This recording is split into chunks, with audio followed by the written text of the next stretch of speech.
Assalamualaikum warahmatullahi wabarakatuh.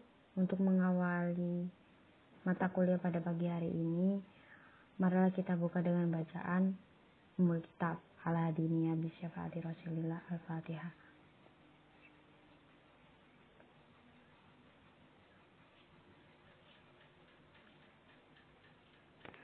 Baik, kami dari kelompok 2 yang beranggotakan 3 orang, yaitu Thayyibah, Uswatul Hasanah, dan saya sendiri Widya Rahmawati akan mempresentasikan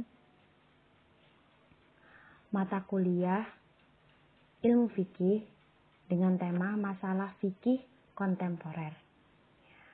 Hal-hal yang akan dibahas dalam presentasi kali ini adalah pengertian masalah fikih kontemporer itu sendiri, khilafah Islam, dan demokrasi dalam Islam.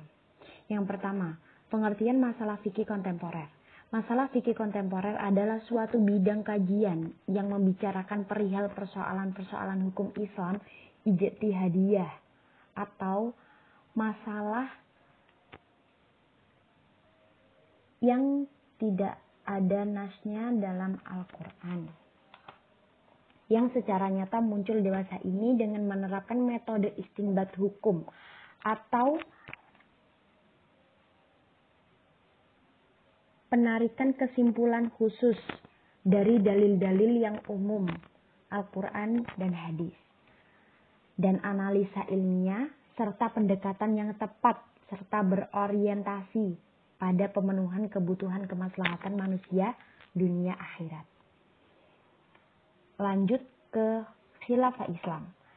Khilafah Islam berasal dari kata bahasa Arab yaitu khilafah atau al-khilafah, yang didefinisikan sebagai sebuah sistem kepemimpinan umum bagi seluruh kaum muslim di dunia untuk menerapkan hukum-hukum Islam dan mengemban dakwah Islam ke seluruh penjuru dunia. Orang yang memimpinnya disebut khalifah, dapat juga disebut imam atau amirul mukminin.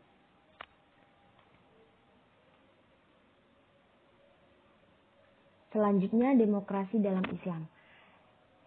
Demokrasi sendiri adalah bentuk pemerintahan di mana semua warga negaranya memiliki hak setara dalam pengambilan keputusan yang dapat mengubah hidup mereka. Demokrasi mengizinkan warga negara berpartisipasi baik secara langsung atau melalui perwakilan dalam perumusan, pengembangan, dan pembuatan hukum. Demokrasi Islam adalah ideologi politik yang berusaha menerapkan prinsip-prinsip Islam ke dalam kebijakan publik dalam kerangka demokrasi. Sedangkan demokrasi dalam Islam itu mencakup 4 sistem. Yang pertama yakni sistem kesetaraan, musyawarah, ta'awun atau tolong-menolong, dan taghyir atau perubahan. Pada prinsip kesetaraan, dalam Al-Quran sudah dijelaskan. Dalam surat Al-Hujurat, dalam surah Al-Hujurat ayat 13. Bunyinya, Ya ayuhan nasu inna khalaqnakum min dzakari wa unsa wa ja'alnakum syu'uban wa qabaila lita'arafu. Inna akramakum indallahi atqakum innallaha alimun khabir. Yang artinya, hai manusia, sesungguhnya kami menciptakan kamu dari seorang laki-laki dan seorang perempuan dan menjadikan kamu berbangsa-bangsa dan bersuku-suku supaya kamu saling kenal mengenal.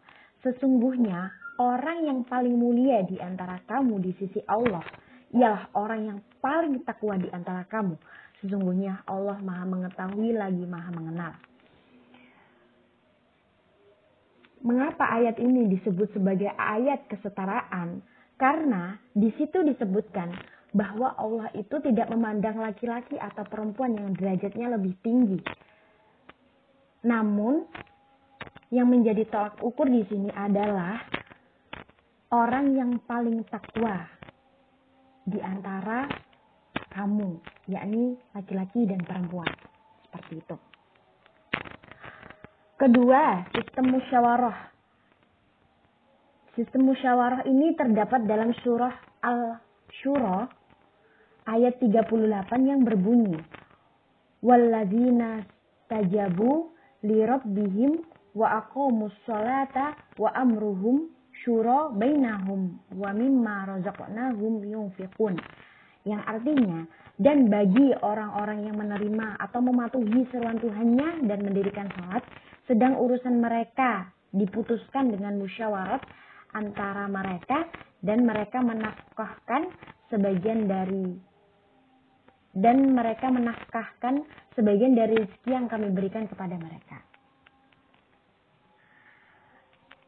Di situ sudah jelas ya, ada artinya dengan musyawarah antara mereka. Dan prinsip musyawarah ini diperkuat dengan sunnah Nabi Muhammad SAW. Rasulullah bermusyawarah dengan para sahabat dalam suatu perkara yang tidak disebutkan dalam Al-Quran dan yang Nabi sendiri tidak mendapat perintah langsung dari Allah. Maka hak para sahabat itu untuk memberi pendapat dan usulan di luar hal yang Nabi sendiri telah pasti akan melakukannya. Yang ketiga yakni ta'awun atau tolong-menolong. Tolong-menolong ini sudah jelas dalam beragama, berbangsa, bersuku, atau yang lainnya. Dalam suatu kelompok kita dianjurkan untuk tolong-menolong dalam kepentingan kita terhadap Tuhan kita dan kepentingan manusia itu sendiri. Untuk mencapai tujuan yang sama, yaitu tujuan untuk kebaikan, seperti itu. Yang terakhir yakni taghyir atau perubahan. Dalam demokrasi itu selalu menuntut suatu perubahan, ya kan? Sejalan dengan perkembangan kesadaran manusia yang selalu ingin mengadakan perbaikan. Jadi manusia itu selalu ingin menjadi lebih baik dari sebelumnya. Maka Allah berfirman dalam surat Al-Maidah ayat 44, ini inna anzalta taurata fiha hudaw wa nur yahkumu bihan nabiyullahun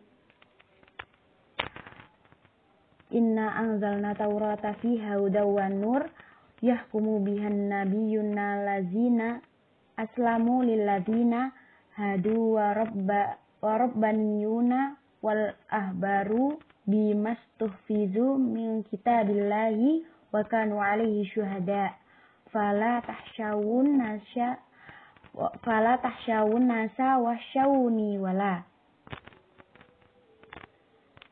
Yang artinya sesungguhnya kami telah menurunkan kitab Taurat, di dalamnya ada petunjuk dan cahaya yang menerangi, yang dengan kitab itu diputuskan perkara orang-orang Yahudi oleh nabi-nabi yang menyerah diri kepada Allah, oleh orang-orang alim mereka dan pendeta-pendeta mereka, disebabkan mereka diperintahkan memelihara kitab-kitab Allah dan mereka menjadi saksi terhadapnya.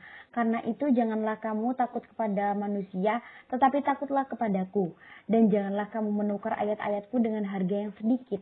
Barang siapa yang tidak memutuskan menurut apa yang diturunkan Allah, maka mereka itu adalah orang-orang yang kafir. Maka ketika orang Islam itu ingin perubahan yang lebih baik ke depannya, maka dianjurkan untuk berpedoman kepada Al-Quran. Karena Al-Quran adalah penyempurna dari kitab-kitab sebelumnya, seperti itu. Mungkin itu saja yang dapat kami sampaikan. Kurang lebihnya mohon maaf yang sebesar-besarnya. Sekian, terima kasih. Wassalamualaikum warahmatullahi wabarakatuh.